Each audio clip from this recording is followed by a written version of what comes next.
Fred, I saw evidence for the Bible with my own two eyes. Really? With my own two eyes. Yeah, really. I was in Corinth, Greece. You know, Paul, he wrote to the Corinthians. Paul the Apostle, he wrote to the Corinthians. I saw something that will blow your mind. I have a picture of it on my phone. And before I show you this picture, maybe you could pull up something in the Bible quick. I don't know if you could look up Acts chapter 19, verse 22.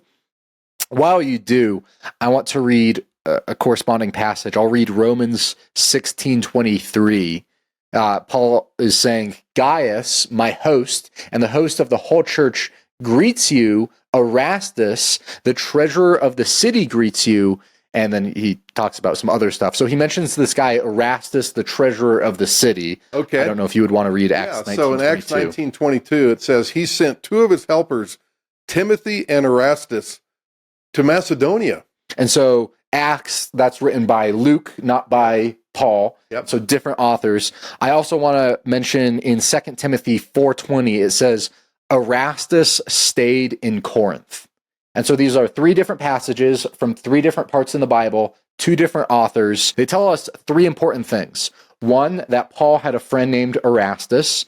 Two, that Erastus, he spent time in Corinth, Greece. And three, that he was the city treasurer. Okay. And so he was most likely wealthy, right? He was a city treasurer. And that's when this will actually knock your socks off. I saw this in Greece. This is a picture that my pastor took. This is called the Erastus inscription. And this is in Greek. I'll read you the translation. It says, Erastus, in return for his idolship, laid the pavement at his own expense. So the guy that's mentioned three times in the Bible in different books, this one engraving in this stone shows us that Erastus lived in Corinth, that he was he had an elected position, and that he was wealthy, just like what the Bible says. And so that is the kind of historical trace that the Bible leaves behind. Even the unimportant, seemingly ambiguous details are well attested in the Bible. And that's something you can just go and you see, and it's just right there on the ground. Yeah, evidence. To look at. And, so many skeptics will say there's no evidence for the Bible. And we just mentioned one. And guess what, Don? We're going to mention a lot more. So, greetings to the brightest audience in the country. Welcome to Real Science Radio. I'm Fred Williams. And, of course, today we have in studio Dom Enyart from Enyart Theology. Is your primary channel now, right? That's my YouTube channel. Fantastic. Fred, I'm honored to be here. It's sad because we're on the same radio station, but so rarely do we actually sit down and talk together on air. That's right. Yeah, you're on Monday through Wednesday, and then there's Theology Thursday, which is reruns of Bob's sermons, right? Correct, yeah. And then Friday, we're on Real Science Radio on KLTT in Denver. And, of course, we've started our podcast as well. You started yours before ours, and you encouraged me that you guys got to get on YouTube. I told you I have a perfect face for radio, Don. You're really challenging me here. But, yeah, it's been a real blessing, and I really appreciate all the help you've done, by the way, with helping us get things going. And, boy, so I want to get into the Bible, the evidences for the Bible. Let's do it. So many. We just mentioned one. Now, we were recently together on a pilot of a TV show, a Christian TV show, which was really cool. Yep. Essentially, we've noticed that this is what the showrunners were telling me. We've noticed that so often atheists and liberals and just like the godless world, they're so unwilling to consider both Christian and conservative ideas. And so the point of that show was we'll pay you money if you're a liberal. We will pay you money to just listen to our ideas. You don't have to agree. You just have to sit down and listen. And that's all you have to do. And it was so much fun, that pilot. I think that show probably will end up taking off, but it made me think of how Jesus quoted the prophet Isaiah. Mm-hmm. And he said, hearing, they will hear and not understand, right? Seeing, they will see, but not perceive. And so like they can have all the evidence in the world, but if they're prideful, it won't sink in. And we do have a lot of evidence, and I think that's what this show is going to be about. Yeah, so it was real interesting interacting with, I had a chance to interact with one of the young gentlemen in that pilot program, and there was others that you interacted with, but there were many things that we brought up to him about the Bible that he really genuinely seem surprised about, because a lot of people just don't know about the evidences of the Bible. So back in 1999, I actually created a website called BibleEvidences.com, and I tried to document everything I had learned in this furious time from like maybe 1995 to 1999, where I was just learning all this information about the Bible and how there is all this compelling evidence that so many people don't know about. So that's why we decided to do this show. We talked about it during that show pilot. It's like, Dom, we need to do a show on the evidences of the Bible. And it does fit with Real Science Radio, because there's science in the Bible. While the Bible isn't a science book, it's whenever it touches on science, it's completely accurate. So we're going to talk about things like the medical evidence in the Bible, scientific evidence. We already started with archaeological evidence. And we should jump more into that. I'm thinking we jump right into the archaeological evidence. I do want to read one Bible verse that you have on that website, which blew me away. It's the greatest verse. People say that Christians, we're gullible and we believe these tales that were made up. 2 Peter 1:16 says, "For we did not follow cleverly devised myths when we made known to you the power and coming of our Lord Jesus Christ, but we were eyewitnesses of his majesty." Yeah. And I thought that was extremely compelling. Christianity is evidence-based. Yes, absolutely. So starting with archaeology, and we already mentioned the one with your trip to Greece, which, by the way, I wanted to go on that trip, but I couldn't. I still had kids in sports. And what was wild about that one was that wasn't some big archaeological find. That's just right there on the ground. Yeah. And you walk up and see it, and that's there. So there's this noted Jewish archaeologist. His name is Nelson Gluck, and he summed it up very well regarding archaeological evidence. It may be stated categorically that no archaeological discovery has ever controverted a single Bible reference. Scores of archaeological findings have been made which confirm in clear outline or in exact detail historical statements in the Bible. Wow. And archaeologists, what's the famous saying is they rather have a Bible on site than a shovel, right? Yeah. They rather have a Bible than an excavator. Yep. The Bible, because they reference the Bible. They see all this rubble of this, whatever tell, and it seems like there was a city there. Where do they go to? They go to the Bible because that's how reliable it is. Well, yeah. And so that reminds me of Sir William Ramsey. So he actually set out to disprove the Bible. So he went. What a name. Yeah. Sir William Ramsey. By the way, there's different William Ramsey. There's actually one that actually discovered the noble gases. This is a different William Ramsey, but he was famous in his own right. So he found when he went to the Middle East and that area that the Bible history plays out, north in Africa, Greece, all those places. He said that what he ended up finding, and it made him become a Christian. He was quoted as saying, "I began with a mind unfavorable to it, but more recently I found myself brought into contact with the Book of Acts as an authority for the topography, antiquities, and society of Asia Minor. It was gradually borne upon me that in various details the narrative showed marvelous truth." And then he concluded, "Luke is a historian of the first rank. Not merely are his statements of fact trustworthy, this author should be placed along the very greatest historians." Yeah. And so Dom, and he was accurate in naming. He found that Luke, this guy who wrote one of the chapters in the New Testament, this guy named Luke. He wrote both the Gospel of Luke and the Book of Acts. He did, yes. He was accurate in naming 32 countries, 54 cities, and 9 islands. Wow. And so Luke, he's even called the great historian. And even when you read his writings, how do they start? They start, "Oh, most excellent Theophilus, I thought it would be beneficial for me to write this orderly account of what took place."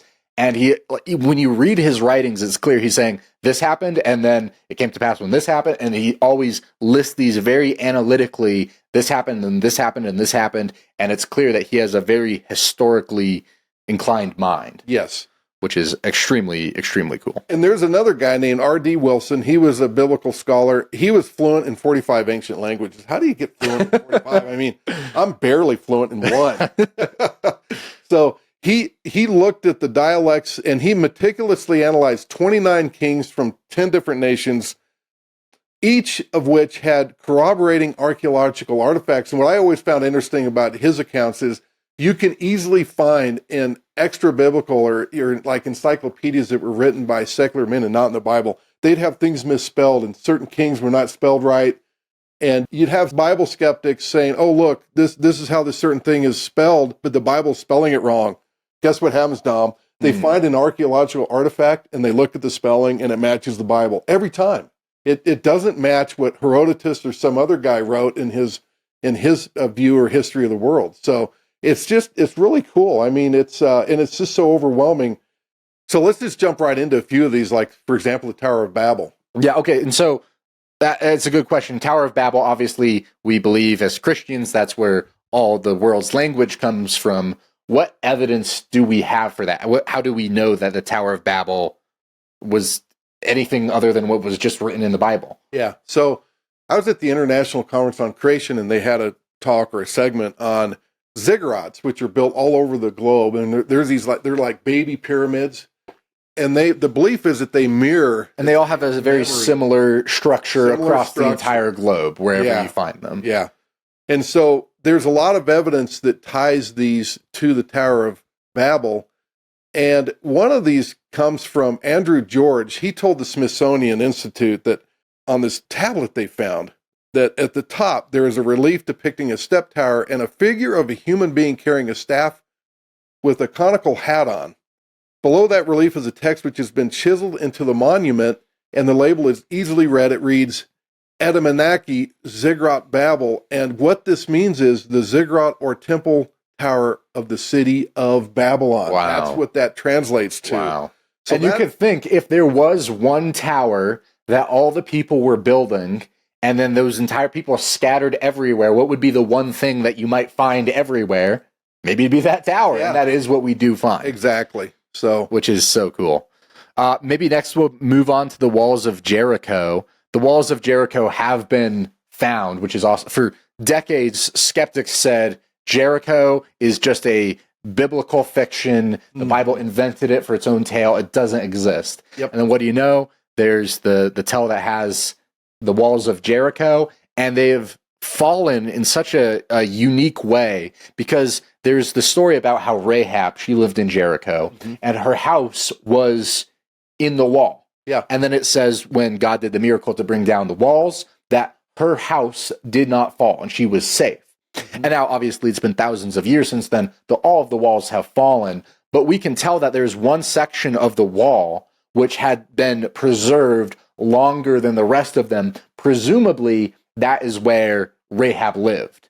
Yeah. And what else is remarkable about Jericho is when they went in and excavated Jericho, they found pots that stored, things like wheat, and all of those that wheat in those jars and clays and pots, it was all charred, it was all burnt, which corresponds to what the Bible says, that after the walls fell down, they went in and they burned everything. Yeah.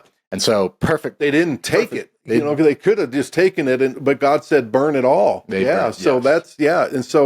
the interesting part about the wall, too, remember that the wall fell outward. Yes. So normally when you're attacking a wall, you're bombarding it. You have a battering ram and you're smashing it. This wall was, a miracle by God, right? That he caused the walls to crumble forward away from Jericho to build a rampart for them to easily get into Jericho. What a great point. And that's what the archaeologists discovered as described in the Bible.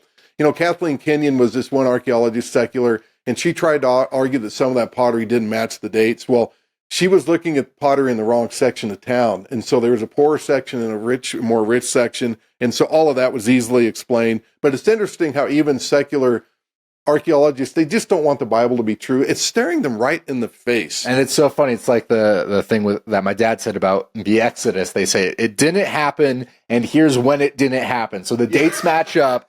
It didn't happen, and here's when it didn't happen.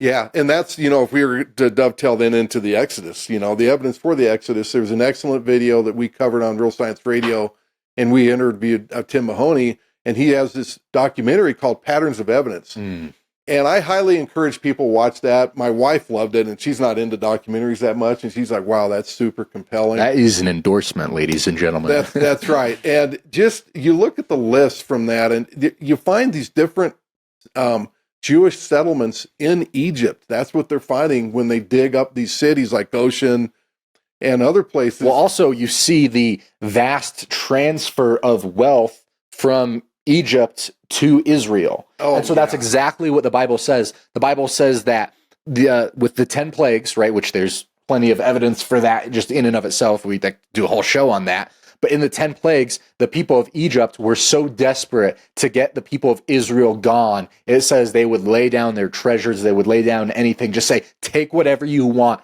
Just leave. And they did.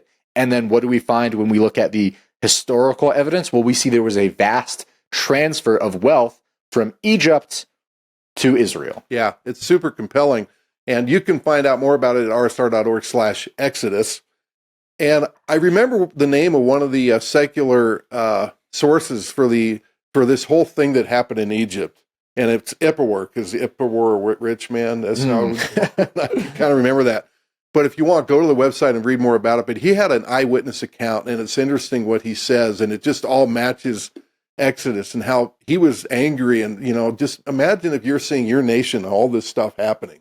The Nile turned into blood, and this guy, doing these crazy things to Egypt, and then how they, like you said, they gave up all their wealth, and this all happened rapidly. How does that happen to a nation that's really, they were the slaves, and all of a sudden like that, they take all the money and they run. It's not like they stole it. So tons of evidence for this Exodus. It's, you hear these critics say there's no evidence of the Exodus. Come on, there's tons. Just watch Patterns of Evidence.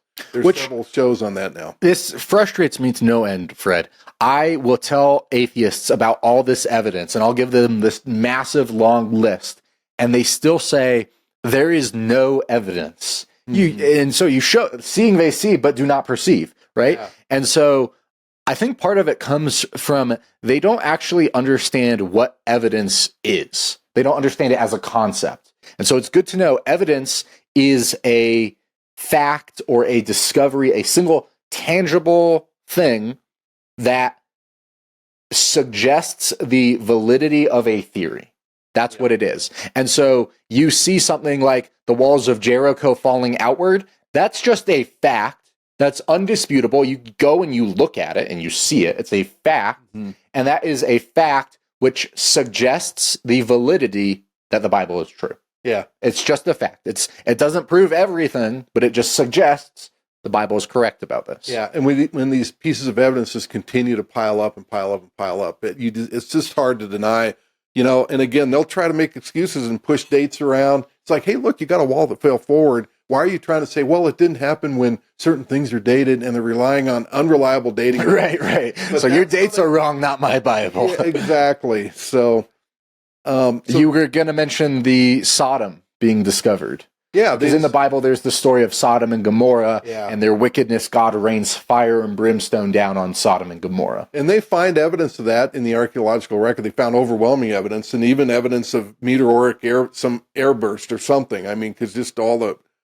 So you're telling me they found evidence of stuff coming from the sky to destroy Sodom? Yeah, not just hail, but brimstone. I mean, fire. And the evidence is there. It's pretty undeniable. That's a really cool one. It's shocking. Pontius Pilate. I don't want to be in Boulder. Pontius Pilate, skeptics, they said Pontius Pilate is a fiction invented by the Bible. They said that for decades until 1961. We found a stone called the Pilate Stone, which mentions Pontius Pilate by name as procurator in Jerusalem. Yeah, exactly. And then recently, the pool of Siloam, they found archaeological evidence of this pool that's mentioned in the New Testament, which is really cool. That one's fairly new. And I think they're still excavating that. I think they found it, and they got their toothbrushes. They're probably doing that as you're watching this video.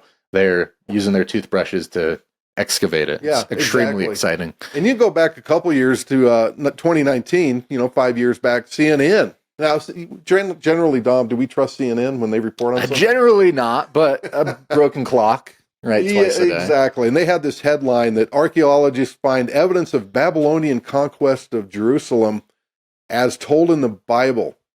So basically what they found is they found like an ashy layer full of artifacts that are mixed with arrowheads and special ornaments that indicate that were valuable. So ornaments, like just imagine, or you've got gold earring or whatever, something valuable, and it's mixed in with arrowheads. To me, that's evidence of a conquest. Right. There was some fight. There was some dispute, at least. Yeah. And as this article mentions, nobody abandons gold and jewelry, and nobody has arrowheads in their domestic refuse. Right. Right. Great point. Great point. One of my favorite pieces of evidence for the Bible. Actually, before I even give this evidence, I'm going to say something that the skeptics say. I'm going to make an argument for them and then say why it's dumb. Skeptics will point to the Bible, and as Christians, we will say this matches perfectly with the archaeology that we see. It matches perfectly with the land. The Bible says there was a mountain here. We walk there. What do you know? There's a mountain right there. And the skeptics will say, okay, so should we trust Spider-Man because it takes place in New York and it depicts an accurate vision of New York?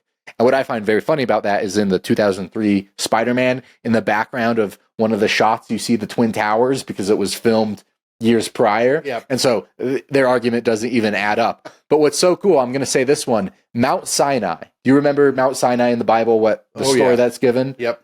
The Ten Commandments. The Ten Commandments are given. It says that the Lord appeared in a pillar of fire on top of Mount Sinai, and that Moses went alone up the mountain. Yep. In when we go there, we find a mountain, which we believe is Mount Sinai, and the top of it is charred to a crisp. Yeah. It is charged to a crisp. And what's remarkable about this, the story says just Moses went up. It's a very difficult hike. And so you could very easily picture you have a few 100,000 people, the people who are just exodusing out of Egypt. You can see where they would be. They're all down here. It's a very difficult hike. It makes sense. Only one person would go up. And what do you know? When we go up there and we explore it, it matches the geography perfectly well. And the top of the mountain is charred to a crisp.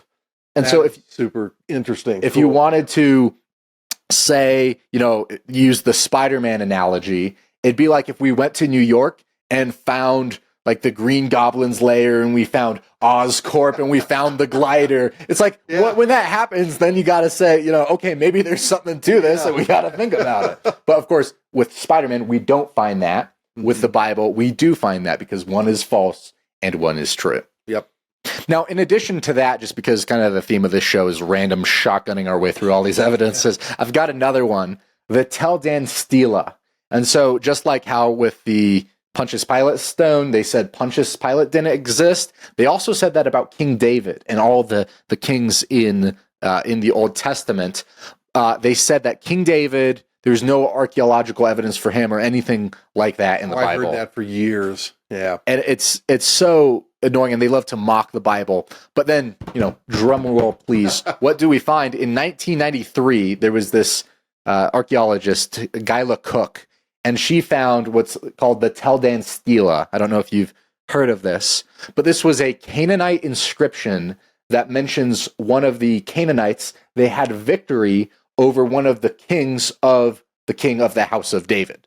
Wow. And so it explicitly, the house of David. So it doesn't just prove that David existed, but it proved that he had a whole kingdom, a whole line of kings sitting on his throne after him. Of course, the kingdom was divided, but it's just like how the Bible suggests. Yeah. So, Dom, do you think, we've talked about Pontius Pilate, King David. The list goes on of these things where they say, oh, there's no evidence for these guys. There's no evidence for Jericho. And there is, and there is, and there is. Are these skeptics going to apologize to us for being wrong on all these different things? Not in a million years. Well, maybe some of them, God willing. Yeah. God does change hearts, but we never get a cursory, I was wrong on that one point. Good job, I'll throw you a bone. We never get that. It's like talking to a flat earther, right? You show them a picture of the curve of the earth, and they don't even admit, like, okay, I got, anything. They won't even give us a bone to chew on after we give them everything, every piece of evidence. Yeah, and Will's debate, he caught that one guy with one of the flat earthers who had the pot symbol on his head. He said, if I had this evidence, nothing will ever convince. And then he stopped himself. He kind of was admitting nothing's going to convince him at all. I think he's into it more for the, just for the popularity and the money. And he made it really clear that nothing will convince him. Well, something will convince him one day. One day. He meets the creator, actually created around, a globe. So anyways, let's jump into the next category, which is medical evidence. Yeah, let's do it. In the Bible. I like these. These are really fun. So first, let's start with sanitary practices. So for centuries, doctors denied the possibility that disease could be transmitted via invisible agents. Right. Then came along a Christian, by the way, named Louis Pasteur, and he demonstrated in his studies germ theory of disease that most infectious diseases were caused by microorganisms, and they originated outside of the body. So what's really cool is if you look at the Bible talks about sanitary practices. The Israelites, for example, they were instructed to wash themselves and their clothes in running water. And if they had a bodily discharge, if they came into contact with another person's discharge, or they had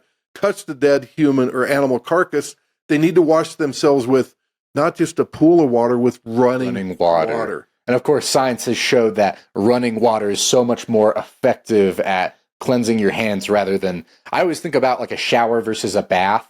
My wife, she likes to take baths and put on her candles. And I always tell her, you're just swimming in a pool of your own filth. It is just evenly distributing all of the nastiness across your body. I like showers because it cleans me. Yeah. So the Bible says living, running water. Well, it reminds me of when we did the restaurant in Longmont, we had to go through the health department. You have to go through like a health course. You started a restaurant, well, actually what happened was I was a silent partner for years in one in Morrison, Colorado with Tony Rigatoni's. By the way, it's fantastic. If you're ever in Colorado, you got to go there. So Can confirm. Yeah, thank you. And so we started one in Longmont, so we had to go to these health classes involving, sanitary practices. You're required to do them to get a health license from the health department. And one of the things is you put your hands in just plain water, and then they've got this thing where it scans your hands and whatever it's called, ultraviolet rays, and it shows you all the garbage is still in your hand. Then you wash it in running water, and a lot of it's gone, but it's still some there. Then if you use soap, it's all gone. That's why everybody, please wash your hands with soap. Because trust me, I've seen the effects. I know my dad, he was always Bob Enyart. He was a huge germaphobe. Yeah. People would ask him, Bob, why do you freak out so much about washing your hands and being a germaphobe? He said, oh, well, I buy into the germ theory of disease. Yeah, exactly. I think it's true. Yeah, exactly. And in the Bible, again, there's all these references to sanitary practices. And in addition, the Israelites, they were instructed to bury their human waste outside of the camp and to bury the waste of their animals. And we'll give, biblical references to this, Bible verses, and, you can find all this stuff on the web page. And so, Fred, how long did it take science to catch up to the Bible? Well, Louis Pasteur, this guy... Over 2,000 years? Yeah, I'd say that, because it was a little the over 1800s that he discovered this, because before they had no idea of these microorganisms. And so if you go to the next microorganism, there's bacteria. And, things like leprosy is considered a bacteria in different types. And we don't know exactly what some of these leprous diseases were in the Bible. But I had this one skeptic. He said that, I don't agree with you about bacteria because the Bible mentions that it was on the walls of, these buildings and stuff. Well, then, I'm like, well, wait a minute. That stuff can survive outside of... Right, it was leprosy, right? Leprosy or something like that. In the Bible, leprosy. it says leprosy can be on the walls. Exactly. So this atheist skeptic mocking you, more mocking God in the Bible, which my dad always told me, if you're going to call someone an idiot, make sure you're right first. Yeah. It seems like this guy didn't do that. Exactly. So I gave him a reference from Medic Planet. Now, this was a website that was not a Christian website. And it said this, it noted that leprosy can survive 3 weeks or longer outside the human body, such as in dust or clothing. So the Bible knew that 2,000 years ago. We figured that out. What? How long ago do we figure that out? 50 years ago? Who knows? 100. Yeah, exactly. 100 years ago. So, by the way, I'll jump in with one that's not even on the Bible Evidence's website. This is one of my favorites. Jesus, when he's on the cross, he's stabbed, right? The soldier wants to confirm if he's dead or not. Do you recall what comes out of Jesus' side? Water. It says blood and water comes out. And this might have been known by the Roman executioners, but it definitely wasn't known by the Christians that it's possible that water can come out. Usually it would just be blood that would come out. You would think, yep. And so we have writings from the early church saying, what is this water? What does it symbolize? What does it mean? Is it running water? Is that cures us? Like, they didn't understand what it meant.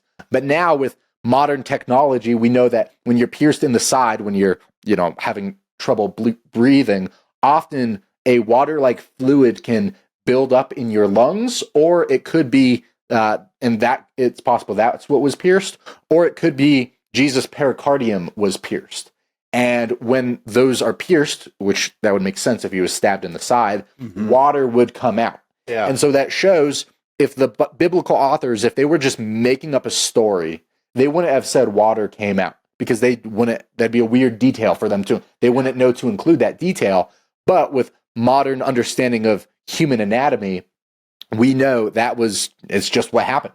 Yeah. Well, that's a great one. I'm going to add that to the website, BibleEvidences.com. So the other one, Dom, is the laws of quarantine. So yes. That's, the Bible talks about quarantining when people are sick.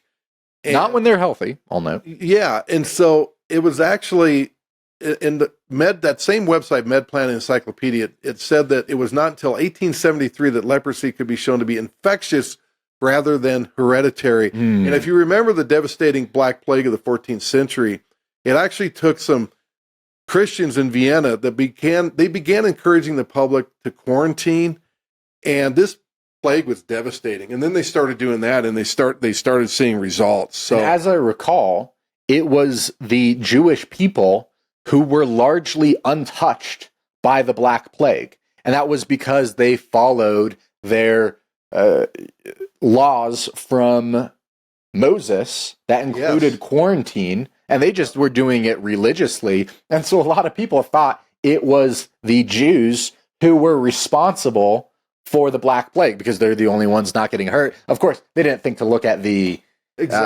what their practices. And that's part of what led to, in a much longer scale, led to the Holocaust, right? There's all these people who hate the Jews. Sometimes it's because they didn't realize the Jews did it better than we did. And so that's why they live. Yeah. And so we mentioned that on the website. So on the website, there are footnotes. So if you want to go find the sources behind a lot of these. So another one, Dom, is the first antiseptic. So hyssop oil was charged by God to Moses to be used as a purifying agent. And hyssop oil is used throughout the Bible as a purifying agent. Well, guess what? It contains 50% antifungal and antibacterial agents. So pretty cool. Now, tell me about this one, Fred. Circumcision in the Bible. That's God uses that as a symbol, which we won't get into on this show, but he uses it as a symbol. And he says that the male child should be circumcised on the 8th day, right? Paul was circumcised on the 8th day. Jesus was, all the people. Why the 8th day? Well, that's a great question. And I actually have experience with this in a sense that when Ryan was circumcised. Your son? My son Ryan, who's been on the show. Of course, many people know him when we do Creation Magazine. He's done the Man on the Street interviews. So Ryan, when he was circumcised, and man, I felt so bad for him because he was screaming bloody murder. I'm in the other room and the poor kid's yelling.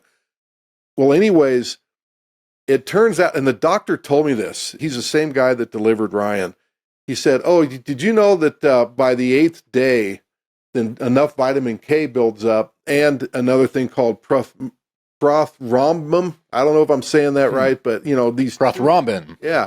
They're the two main blood clotting elements that God designed in our body. So by our 8th day, those have built up. So you can do circumcision, and you'll have blood clotting, and it'll all work great. Wow. Well, it reduces blood clotting. That's exactly. Incredible. Well, so nowadays you can circumcise before the 8th day, but then they provide you an extra vitamin K. That's remarkable, which really they obviously didn't have back then. Yeah. So, a funny story about circumcision. My dad, Bob Enyart, my father and predecessor, he wrote The Plot, which is a study on biblical circumcision, and it's a big, thick manuscript. Take you a few weeks to read through. It's a eye-opening book, but it's all about circumcision.